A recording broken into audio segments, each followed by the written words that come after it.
Well, what's surprising though, to be honest with okay. Yeah. You know what? I would probably crap my pants if that really happened to me, where I'm all of a sudden standing there and some body drops in front of me. It's like, how do you recover from that? My name is Chris. I'm a police officer, and I'm also a SWAT commander, so that makes me extra cool. While we were chasing this person for blocks, I lost my baton, I lost my flashlight, so all I had left was pepper spray. We go into an apartment complex, and the suspect finally stops running, and this guy is like 6'5", outweighs me by 150 pounds, and I'm like, oh. I grab my pepper spray, he rushes me, and I spray him. Then he does this.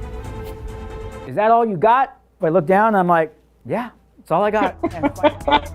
I like the big cop. You will never get that close to me, ever, ever, ever. That's already bad news right there. I will only talk to people that close when I know who they are, or I know that maybe they're the victim or they're a witness.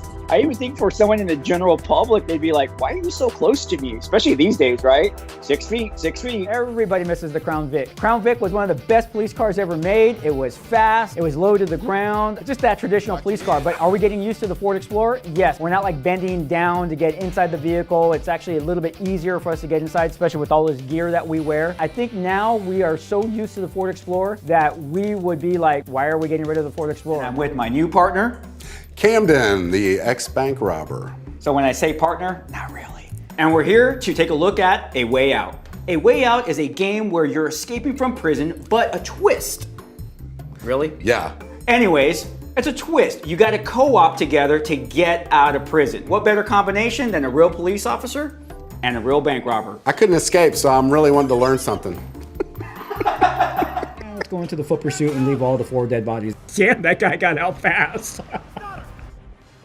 Oh yeah, that's how I get in my car all the time. Slide across the hood, definitely. That's policing 101 right there. If police work was like this, we would have so many people wanting to join us instead of having the deficit that we currently have. We have non-compliant hostages. We haven't seen one here yet, but in the game you have a couple of ways you can deal with them. You can tase them and you can punch them. No, I have never punched or tased a hostage. We're going to put them on the ground, and yes, we're going to restrain them, but we're not going to tase them and we're not going to punch them. It's just not going to happen. Drunk persons come in one of 2 ways. They come nice or they come mean. I love happy drunks because sometimes you can just call somebody to come pick them up and we just wait there until the family member gets there. Sometimes you can even get them an Uber. It's the ones that want to fight us that I don't like because if anyone who knows alcohol numbs your body and so it doesn't feel pain. If they decide to fight, that means some of the small pain compliance like maybe a rear wrist lock, putting a couple of fingers together to cause a little bit of pain won't work on them and we have to apply more pain to try to effect an arrest for being intoxicated in public. It all just depends on what kind of intoxicated drunk person they are. Because even when you're intoxicated and you try to talk to them, it doesn't make any sense in their mind. So talking with them just doesn't work sometimes because that is obviously the first level of de-escalation. So we kind of just like hope that they go along with the program. So yes, but you're dealing with 2 different types of drunk, happy or mean. Ooh. I don't know if you'd be that loud. I went on so many people actually almost severing their arteries when they break windows like that. That's exactly what I was thinking. That's why I grabbed my hand. I was like, that hurt to watch. So wrap your hand in a blanket and tape it and hit like this, not like this. Boys and girls, we are condoning breaking into windows. I'm just saying, don't do it, but that's the way it would be done. Oh, well, we just show up, huh? Wow, Cyberpunk's like capturing everything from my childhood. We had a little Star Trek beaming in. Live long and prosper. When somebody called because the neighbors were having loud sex. I can only imagine the meme on that one. I'm being very serious. They called the police because their neighbors were having loud sex. Hello. Because these games never take into context the cop who's been eating donuts their entire life and has never gone for a run. All of our characters in video games are always that top-notch, in-shape cops that never get tired. So I do appreciate that fact, but the reality is we got some cops that probably could go on a diet and jump on a treadmill from time to time. I'm sorry, but it's just so cliche. I feel like I'm watching like... They're not okay, you're not going to get paraded nude in right down the tier. Miranda rights thing is another Hollywood blooper. We do not have to read people their Miranda rights when we put handcuffs on them. Every time I watch a cop show, as soon as the cuff is going on, you have the right to remain silent. Anything you say can will be used against your court of law. No, we don't have to do that. We only have to read you your Miranda warning when we are going to question you about the crime. Obviously, they're all practicing their social distancing and wearing their masks. So we got to appreciate the fact that they were innovators. They were ready for COVID-19. No way. All right. Okay, I'll call. Oh, zip line. With his bare hands. No, he used the hanger. He did use the hanger. Yes, okay. He did use the hanger. Now, Okay. unless they made hangers out of titanium back in the 1970s, I'm going to call a little bit. That's a wooden coat hanger? Yes. I'm a little heavy. That would have broken with me. I think if you're maybe 160 pounds.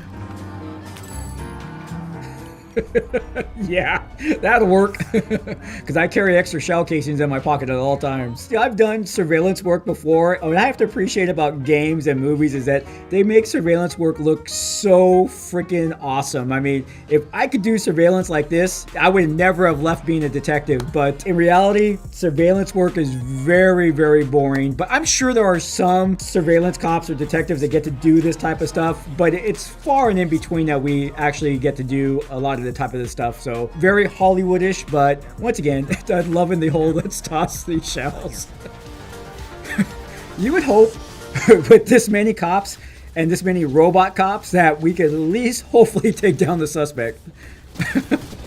I'm loving the zigzagging though this guy was doing. I don't like to read things about video games, so I'll just start playing and not even read the instructions. When I came across my first civilian who would not follow my commands, I was just like, okay, am I doing something wrong? So I started smashing my button, like do something, like you go get on the ground, and smashing it, and nothing would happen. I'm like, what am I supposed to do here? And I eventually switched to taser, and I tased the civilian. And I'm like, you got to be kidding me! This is how we are going to deal with civilians in this game that don't know what to do. It does happen.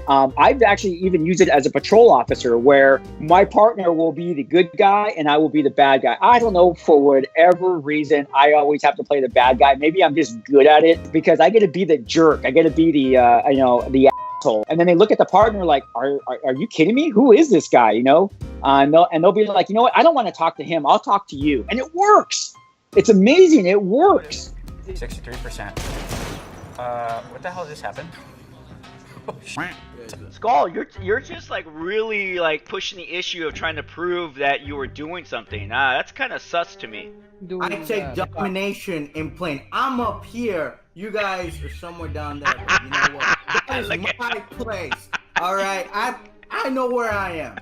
I know where I am. He's getting mad. Bring me a cold beer. Oh, bring Todd a beer. I love Todd. Don't you guys love Todd? Can we just crack the bottle over Todd's head and call it a day? Okay. Are you gonna take care of my uncle? And if anything happens to him, I'm holding you personally responsible. He's even calling the main bad guy Uncle. What the heck is up with that? Uncle? Really? He's like, and if anything happens to my uncle, I'm gonna come back and get you. We call that a terrorist threat in the state of California. Excuse me, I forgot something in my car.